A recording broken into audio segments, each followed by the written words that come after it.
बात बिगड़ जाए जब कोई मुश्किल पड़ जाए। दोस्तों, आपने ये गाना सुना है।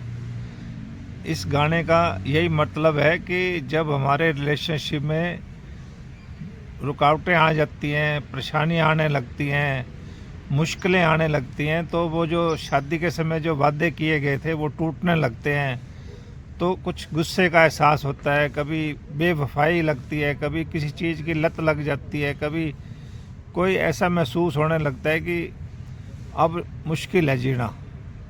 तो दोस्तों, उस समय हमारे लिए एक पुस्तक बहुत ही काम की है। वो कहती है कि loving your spouse when you feel like walking away.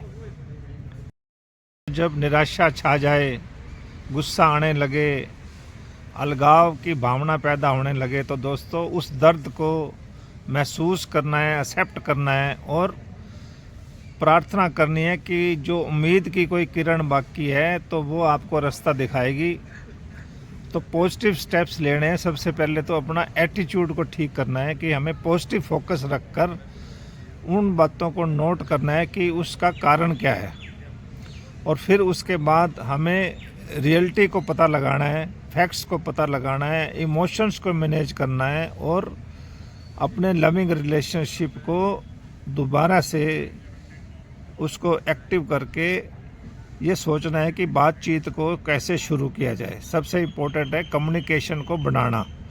तो कम्युनिकेशन को बढ़ाने के लिए अपने स्पाउस को, अपने पार्टनर को 5 तरीक़ों से आप बात कर सकते हैं। उसकी प्रेज़ करके, उसके साथ समय बिताकर, उसको गिफ्ट देकर, या उसकी कोई हेल्प करके, और फिर या टच से।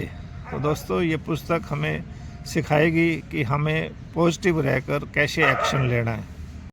तो इस रिलेशन को ठीक करने के लिए सबसे पहले तो हमें एम्पैथी की भावना अपने अंदर लानी है। अपने आप को उस पार्टनर की जगह पर रख कर सोचना है और उसके व्यवहार के कारण को समझना है।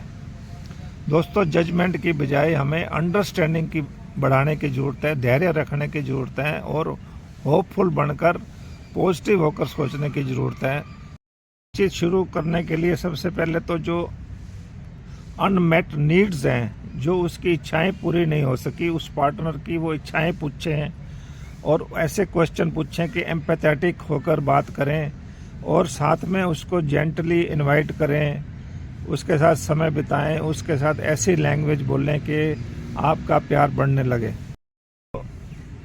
अब हम देखने लगते हैं कि हमारा स्पाउस, हमारा पार्टनर बेपरवाह क्यों हो गया है, उदासीन क्यों है, या वो इररिस्पॉन्सिबल बिहेवियर क्यों दिखा रहा है, या कहीं काम की वजह से वर्क एलोलिक तो नहीं हो गया, या डिप्रेशन में तो नहीं है। दोस्तों, ये 3 कारण हैं जो हमें एपैथेटिक स्पाउस के बारे में हमें बताता है। तो दोस्तों, इस समय हमें ये जाकर उसकी हेल्प करनी है। उसको कोई प्रोफेशनल काउंसलिंग की ज़रूरत है तो वो काउंसलिंग दिखानी है और उसकी बात सुननी है, उसको टच करना है और दोस्तों उसकी केयर करनी है।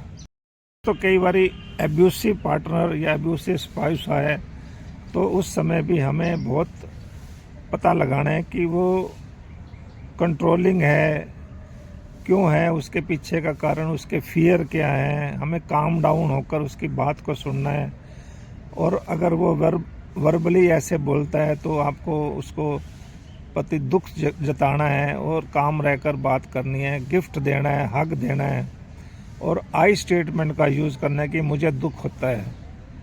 और फिज़िकली अब्यूज़ होता है, शारीरिक हिंसा होने लगती है तो हमें सेफ्टी लेनी है, हमें प्रोफेशनल हेल्प लेनी है और उसको माफ़ करके उसको सांत्वना देनी है, शांत करना है। इससे हमारे रिलेशन अच्छे होते हैं।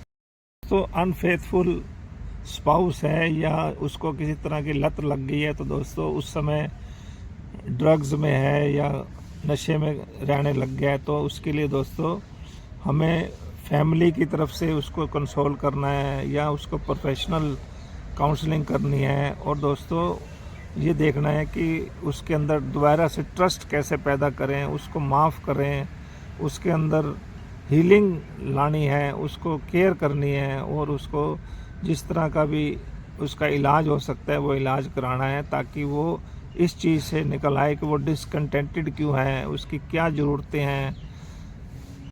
इस पुस्तक में बताया गया कि हमें अगर रिश्तों को बचाना है तो हमें साथी को नहीं, खुद को बदलने की ज़रूरत है, क्योंकि प्यार एक चुनाव है, इसमें अनकंडीशनल लव की ज़रूरत होती है। और मुश्किल हालात जब हो जाते हैं तो हमें क्षमा करना है, समझ बढ़ानी है, पॉजिटिव स्टेप्स लेने हैं और प्रोफेशनल हेल्प लेनी है। दोस्तों, जब खतरा होता है, कोई हिंसा होने लगती है, तो अपने आप को बचाना है, अपने आप को अलग रखना है। और इसके अंदर ये बताया गया कि हमें अपने छोटे छोटे स्टेप्स ध्यानपूर्वक लेकर हमें पॉजिटिव होकर काम करना है। इस पुस्तक में बताया गया है कि अगर कोई पार्टनर, कोई स्पाउस जिम्मेदारी नहीं लेता तो उसको प्रोत्साहन करना है। जो काम के दीवाने हैं तो उसकी प्रायोरिटी को समझना है, उसके साथ क्वालिटी टाइम बिताना है। और दोस्तों, अवसाद ग्रस्त है, डिप्रेशन में है, तो उससे हमें सहानुभूति दिखानी है। और दोस्तों, अगर दुर्व्यवहार चल रहा है तो उस समय भी हमें अपने खतरे से बचना है, अलग रहना है।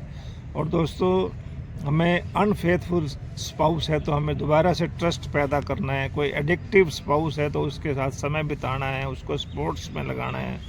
और दोस्तों, अंत में होप रखनी है, पॉजिटिव स्टेप्स लेने हैं, ईश्वर की कृपा और अपनी खुशी को हम खुद जिम्मेवारी लेकर अपने पार्टनर को बदलने के बजाय अपने व्यवहार को बदलना है, ताकि सकारात्मक काम कर सके। तो इस पुस्तक को अंत तक जब हम पढ़ते हैं तो हमें होप की, एक उम्मीद की किरण नज़र आने लगती है और हमें लगता है कि बदलाव पॉसिबल है। और एक स्पाउस अगर पॉजिटिव स्टेप्स लेता है तो वो निरंतर उसके पीछे चलता रहता है, अपनी कोशिश करता रहता है, तो दोस्तों छोटी छोटी हमें सक्सेस मिलने लगती है, हम उसको सेलिब्रेट करने लगते हैं, हम उससे खुश होने लगते हैं। और हमें भगवान की कृपा से, प्रार्थना से, मेडिटेशन से शांति मिलने लगती है, हम खुशी खुशी अपना जीवन फिर से बिताने लगते हैं। दोस्तों, आपको ये पुस्तक कैसी लगी? अगर आपको अच्छी लगी है तो इसे लाइक करें, शेयर करें, कमेंट करें और मेरे चैनल को सब्सक्राइब करें। Thank you very much.